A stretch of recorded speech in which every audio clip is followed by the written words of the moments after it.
인간과 하나님의 형상이라는 제목으로 말씀을 증거하겠습니다. 내가 옛날에 우연히 이렇게 지나가다가 본 게 있는데요. TV 프로 중에 세상에 이런 일이라고 하는 프로인데 이렇게 보니까 어떤 분이 쓰레기 더미에서 사시더라고요. 거기다가 이렇게 천막을 치고 그러면서 왜 이런 곳에서 사냐고 그렇게 물어보면서 그 사람을 이렇게 취재하는 그런 내용을 제가 본 적이 있습니다.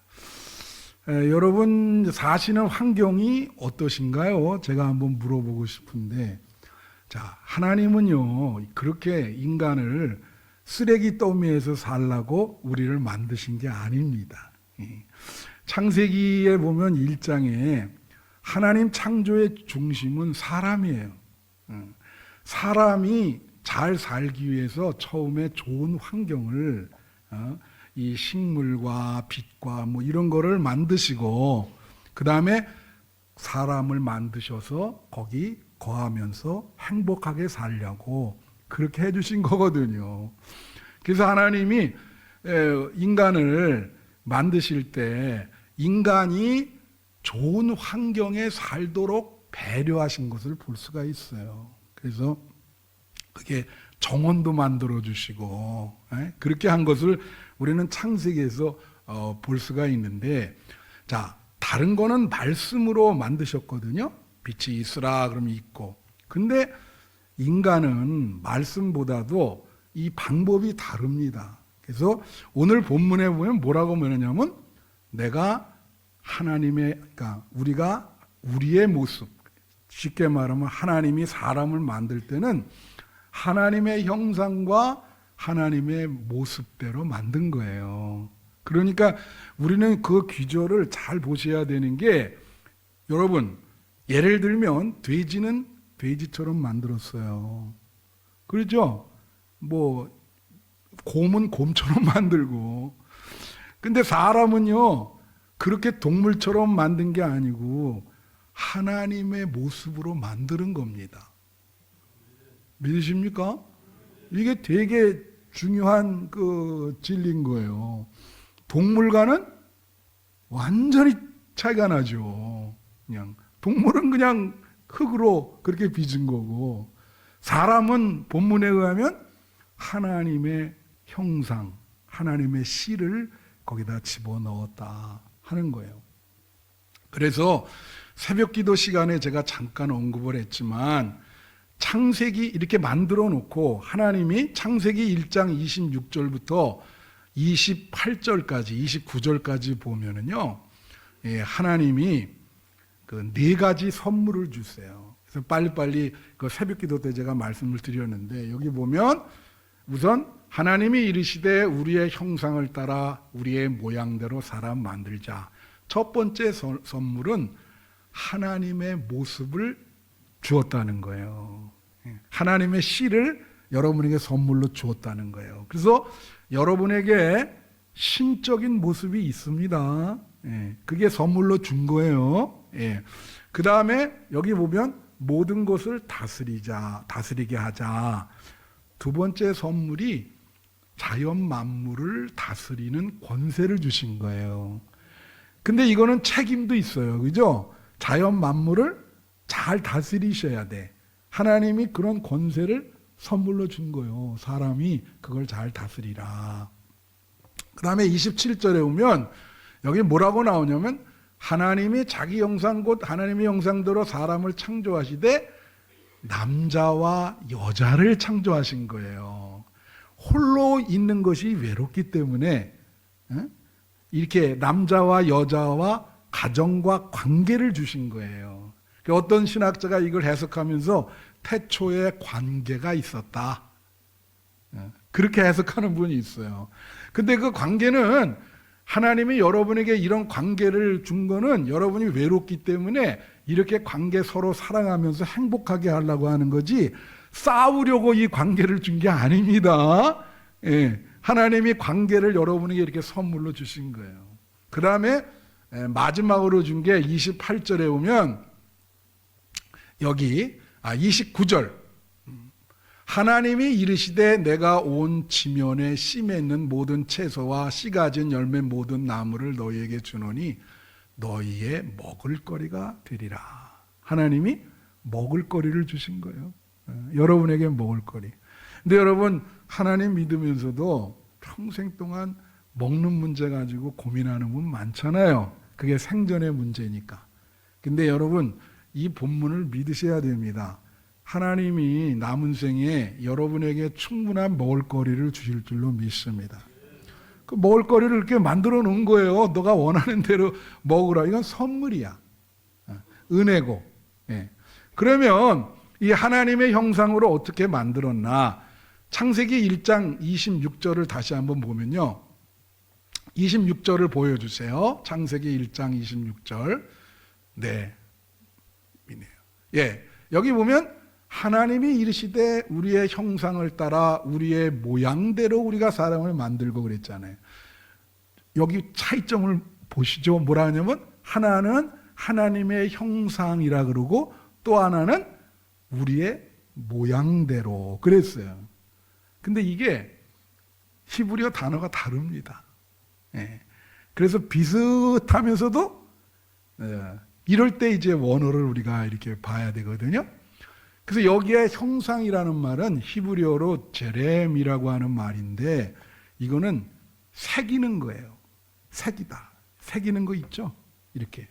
그러니까 하나님의 모습을 사람에게 새겼다는 거예요. 그걸 새겼다. 그게 하나님의 형상입니다. 그 다음에 우리의 모양대로 할 때 이 모양은 데무투라 그래서 닮은 거를 말하는 겁니다. 그러니까 특징이 닮은 거예요. 그래서 우리 예를 들면은 우리 여기 송진석 권사님이나 우리 여기 박성경 권사님 오늘 정민이 안 왔네, 그죠? 이 정민이를 보면 박성경 권사님 딸인지를 알잖아요. 모릅니까? 모르면 큰일이지, 그건. 딱 보면 권사님 얼굴 모습이 들어있잖아. 그런 거요. 그게 바로 모양이거든요. 유사성, 닮았단 말이야. 그쵸? 여러분, 우리의 아버지가 하나님이세요. 믿는 사람은. 그 여러분을 보면 하나님의 모습이 있다는 거죠. 하나님의 모습이 조금 있고 닮았다. 우리의 모양대로 했다는 것은 그런 뜻이에요. 그래서 이 아버지가 어머니가 아들과 이 모양이 비슷하듯이 여러분은 하나님의 자녀이기 때문에 하나님의 모습이 여러분에게 있다는 그런 내용이에요. 예. 할렐루야! 그래서 여러분 자부심을 갖고 살아가셔야 되는 거예요. 그런데요, 자, 그러면 하나님이 자신의 형상대로 우리를 만들었고 하나님의 모양을 우리한테 심어줬다 그러잖아요. 그러면 하나님이 어떤 분인가를 알아야 되잖아. 그죠? 하나님이 어떤 분인가를 알으면 그 하나님의 그런 부분이 우리한테 있는 거 아니에요. 그죠? 그래서 칼빈이 그런 말을 했거든요. 기독교 강의에서. 하나님을 잘 알면 우리를 잘 알게 된다. 그리고 우리를 잘 알게 되면 하나님을 잘 알게 된다. 그게 이기절 때문에 그래요. 이 기독교 강의에서 해석한 게. 예. 그러면 자, 이 성경에 하나님이 뭐라고 나와 있는지 한번 볼게요. 한 몇 가지로만 짤막하게 말씀드리려고 그럽니다. 첫째로 하나님은 영이라고 얘기를 합니다. 하나님은 영이시다. 이게 요한복음 4장 24절. 여기 뭐라고 나오냐면 하나님은 영이시니 예비하는 자가 영과 진리로 예비할지니라. 그렇게 나와 있어요. 자, 하나님은 영이라는 거예요. 그러니까 예비하는 자는 영으로 예배를 드려야 된다는 거야. 하나님이 영이니까. 그럼 이거는요, 예배는 말이에요. 여러분 이걸 잘 아셔야 돼. 장소가 문제가 아닌 거예요. 내가 아까도 기도했지만 중요한 거는 여러분이 어떤 마음으로 드리느냐. 예배를 어떻게 드리는가? 그게 중요한 거예요. 그게 중요한 거예요. 어디서 드리시든지 다 좋은데 여러분이 여기 보세요. 영과 진리로 드리라. 예. 그러니까 하나님이 영이니까 하나님이 영이신데 그 영을 우리에게 심어줬거든. 왜? 하나님의 모양대로 형상대로 만들었다 그랬잖아요. 그러니까 하나님이 영이니까 그 영이 우리 안에 있는 거죠.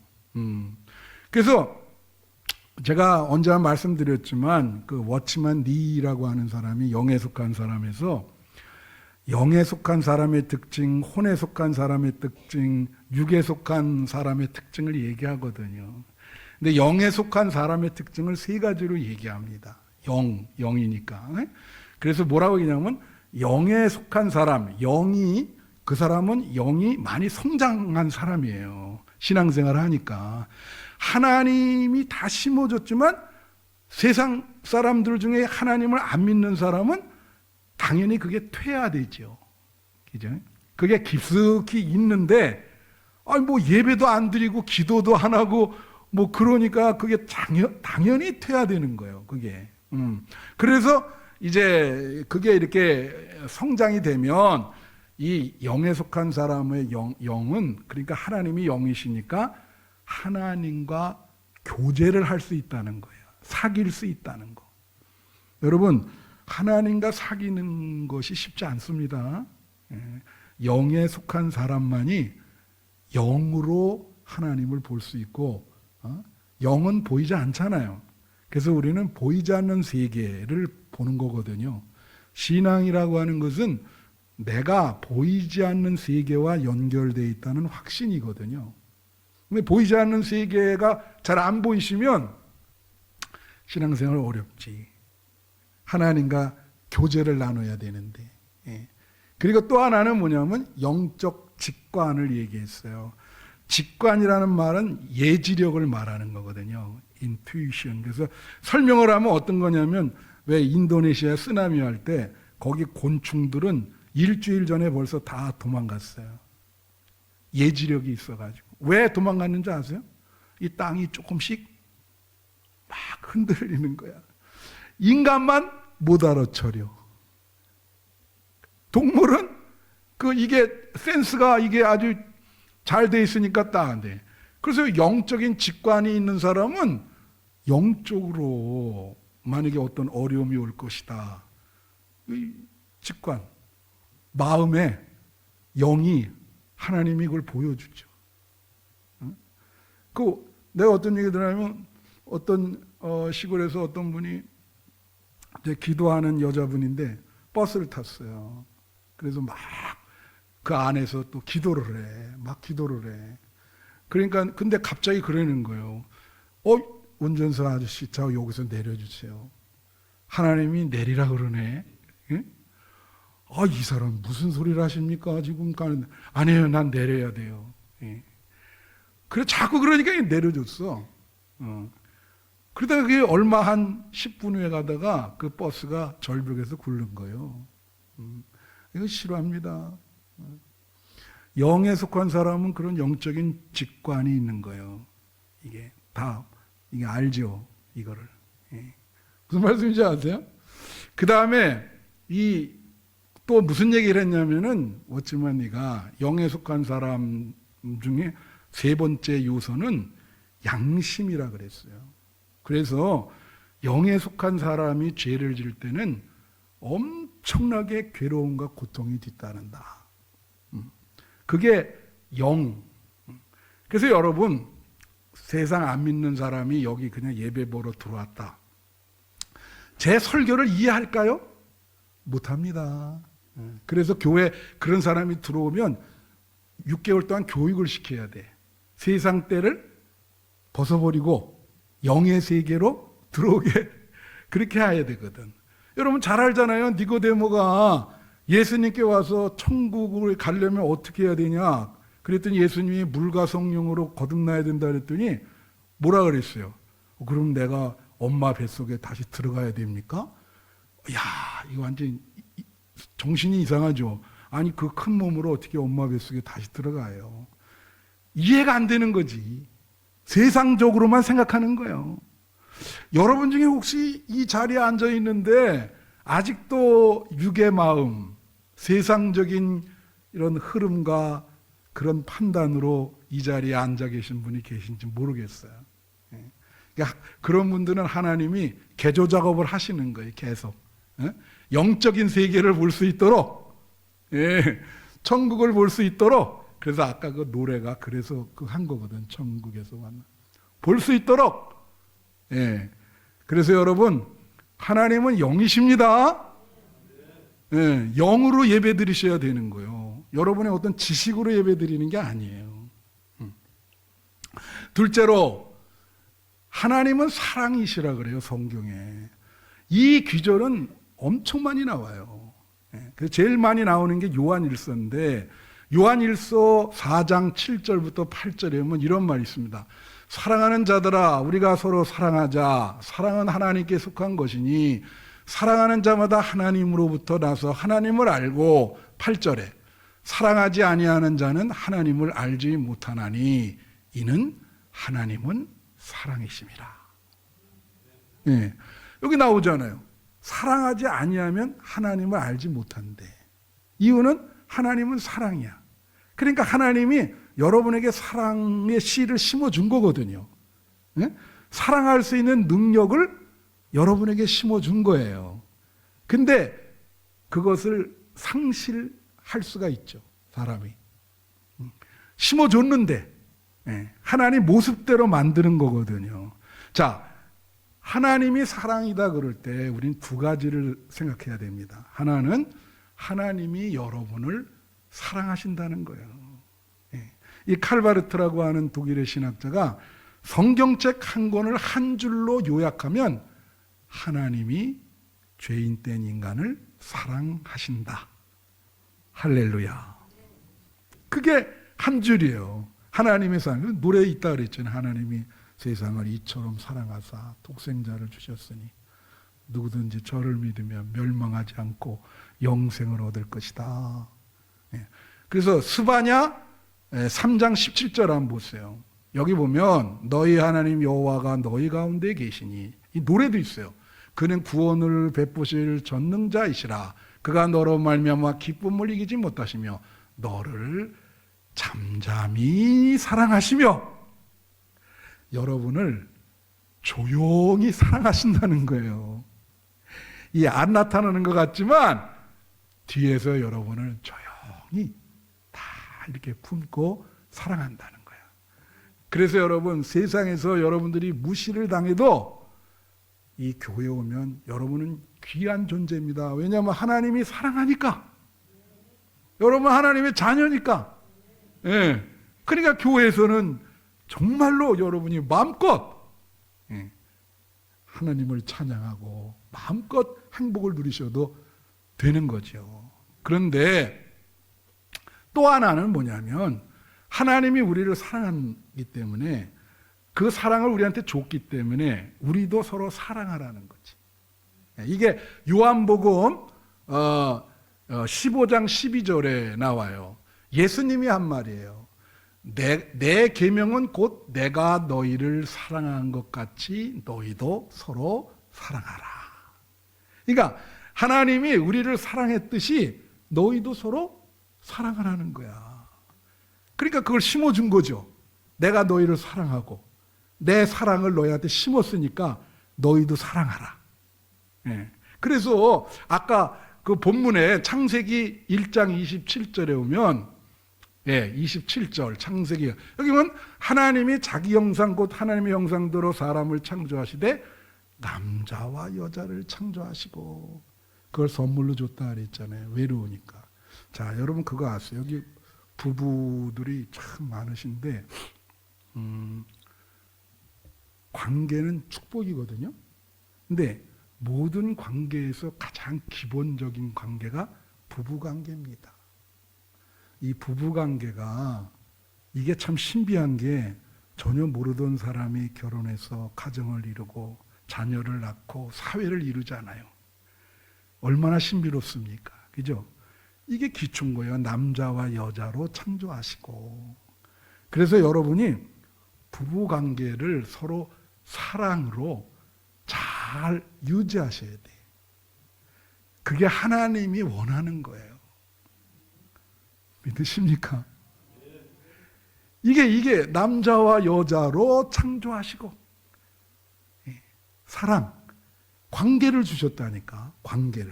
관계를 근데 사람들이 관계를 이렇게 이게 복이 돼야 되는데 이 관계를 줬는데 막 치고받고 싸워요. 그래서 사랑의 능력이 상실돼 있어. 예수님이 왜 오셨냐면은 아까 예수님 말씀하셨잖아요. 예수님이 오신 이유는 예수님이 십자가를 지심으로 여러분에게 사랑의 능력이 회복되게 하기 위해서 오신 거예요. 그리고 예수님을 믿고 남을 미워한다 그러면 이제 대책이 없어. 방법이 없는 거예요. 예수님이 십자가를 지셨는데 이제는 대책이 없는 거야. 그래서 하나님은 사랑이시다. 여러분에게 사랑의 능력이 있습니다. 그걸 잘 이렇게 발달시키셔야 돼요. 그래서 치고받고 싸우시지 말고 하나님이 복을 주셨으니까 가정서부터 부부가 사랑하고 부모와 자식이 사랑하고 교회도 형제자매들이 다 사랑하는 그렇게 돼야 될 것입니다. 세 번째가 하나님은 말씀이래요. 성경에 보니까 이게 어디 나와 있냐면요, 요한복음 1장 1절에 나와 있어요. 태초에 말씀이 계시니라. 이 말씀이 하나님과 계셨으니 이 말씀은 곧 하나님이시라. 그러니까 말씀과 하나님이 동격이요. 하나님은 말씀이고 말씀은 곧 하나님인 거예요. 그러니까 말씀의 위치가 얼마나 높은 거예요. 이게 하나님과 동격인데 이게 말씀이.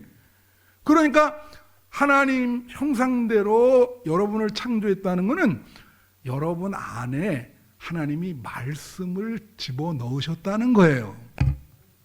쉽게 말하면 말씀을 깨달을 수 있는 능력, 말씀대로 살 수 있는 능력, 그런 걸 주셨다는 거지. 이 말씀을요, 원래 이게 헬라어로는 로고스인데 이 로고스는 여러 번역이 있어요. 근데 그 중에 하나 이성이라는 뜻도 되거든요. 지성, 감성, 이성이라 그러잖아. 그래서 이거를 하나님이 이성을 인간에게 주었다, 이렇게 해석하는 사람도 있어요. 사실 인간이 이성이라고 하는 게 자기 자신을 잘 컨트롤하고 합리적으로 잘 판단하는 능력이잖아요. 그래서 하나님이 여러분에게 이성을 주었다는 거예요. 근데 저는 그런 것보다도 이 말씀을 좀 영적으로 해석하고 싶습니다. 그래서 우리가 늘 말씀을 읽고 깨닫고 마음에 두고 그러면서 말씀 중심적으로 살아야 될 것이다. 그런 능력을 하나님이 우리에게 주신 것이다. 하나님은 말씀이니까. 그죠? 에스겔 40장 3절 4절 한번 볼게요. 여기 보면 나를 데리시고 거기에 이르시니 모양이 녹같이 빛난 사람 하나가 손에 삼줄과 측량하는 창대를 가지고 문에 서 있더니 4절 그 사람이 내게 이르되 인자야 내가 내게 보이는 그것을 눈으로 보고 귀로 들으며 내 마음으로 생각할지어다. 내가 이것을 내게 보이려고 이리로 데리고 왔나니 너는 본 것을 다 이스라엘 족속에게 전할지어다 하더라. 이게 에스겔이 예언자잖아요. 그러니까 예언자에게 말씀을 주는 장면이에요. 그러니까 에스겔을 천사가, 아까 3절에 나온 건 천사거든요. 천사가 높은 산으로 데려가서 이게 어떤 비전을 보여주는 거야. 이상을. 나는 그거를 말씀으로 해석하고 싶어. 그걸 딱 보면서 이거를 이스라엘 백성에게 전하라. 이 비전을 이렇게 보여주면서. 그런데 그걸 뭐라고 얘기했냐면 그 사람이 내게 이르되 인자야 내가 내게 보이는 그것을 다 같이 눈으로 보고 귀로 들으며 내 마음으로 생각하라. 자, 눈으로 보는 걸 읽는 거죠. 귀로 듣는 거는 여러분 말씀 듣잖아요. 마음이 중요해요. 생각을 말씀으로 관리하라는 거예요. 여러분, 이 생각 관리가 중요합니다. 이거 생각을 여러분이 조금만 긴장을 늦추면요, 이 생각이 우리에게 참 뭐 나쁜 그것도 주지만 뭐 불안감도 주고 뭐 여러 가지 부정적인 걸 많이 해요. 특별히 여러분이 한가할 때 가만히 있으면 온갖 잡생각이 많이 떠오르거든. 그거를 다 좋은 생각을 만들기 위해서 말씀으로 그걸 물리쳐야 돼요. 그렇지 않으면 여러분 어렵습니다. 신앙생활하기. 여러분 생각을 말씀으로 그렇게 지배하시기를 축원합니다. 이게 생각에서 지면은요, 그러면 끝나요. 이 나쁜 생각이 여기서 둥지를 틀면요, 그 다음부터 어려워지는 거예요. 인생이 힘들어져요. 그래서 반드시 여기 생각, 말씀 중심으로 여러분의 마음과 생각을 하나님의 말씀이 지배하기를, 거하기를 축원합니다. 하나님의 말씀이니까 그 말씀을 여러분에게 준 거예요. 자기 형상대로 만들었으니까.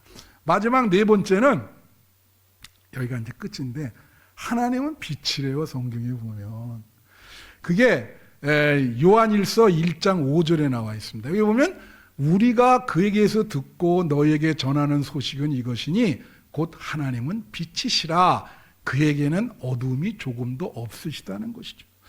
여러분, 성경에 예수님도 나는 빛이라 그랬어요. 다 성령 하나님, 성부 하나님, 성자 하나님이 다 빛이라 그랬어요. 자신을. 그래서 하나님은요, 어두움과 하나님은 상극이에요. 옛날에 어둠의 자식들이라는 영화도 있었는데, 하나님은 어둠에 거하는 거를 아주 상극으로 생각하는 거예요. 그럼 성경에 어둠에 거한다는 말은 죄에 거한다는 말입니다. 영적으로. 그래서 죄와 하나님은 상극인 거예요. 그래서 어둠이 조금도 없으시다. 하나님은. 그러니까 우리에게 빛을 준 거거든요.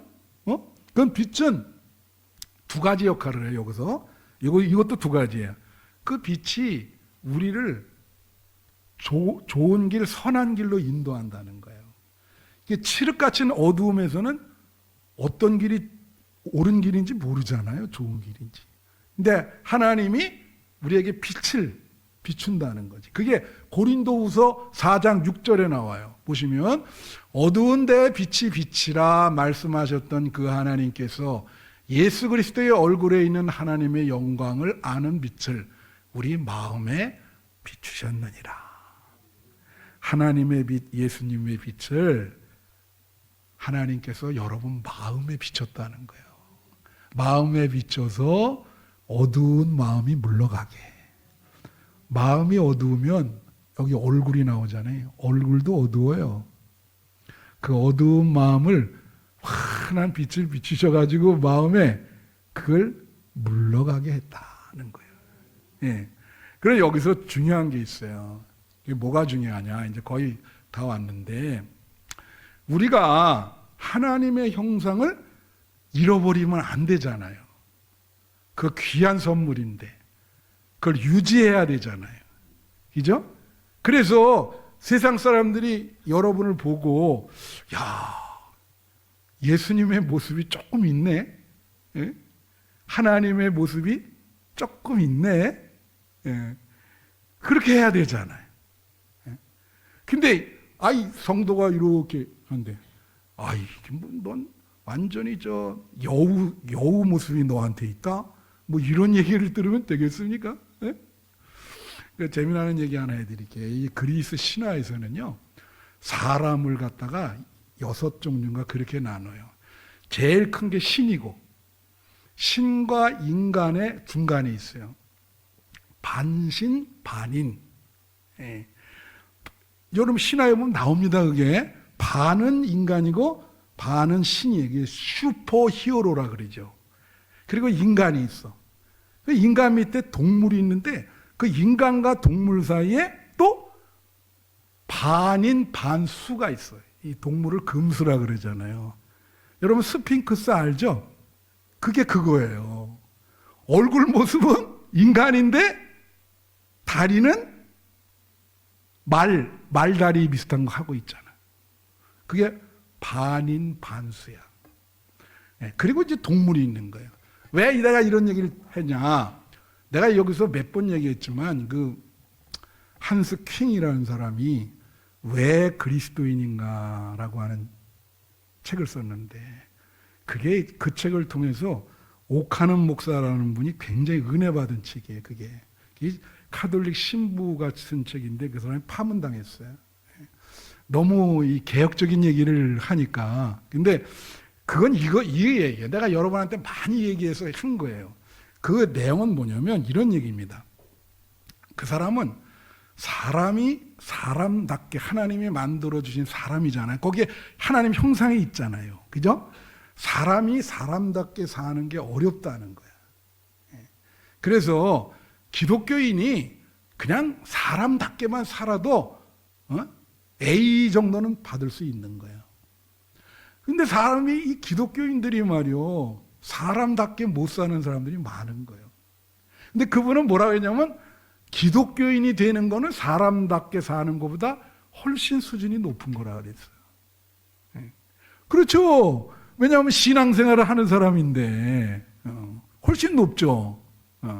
근데 기독교인들을 보면은 그 사람 얘기가 사람답게는 살지 못하면서 기독교인이 되려고 그런단 말이야. 그게 얼마나 모순인가.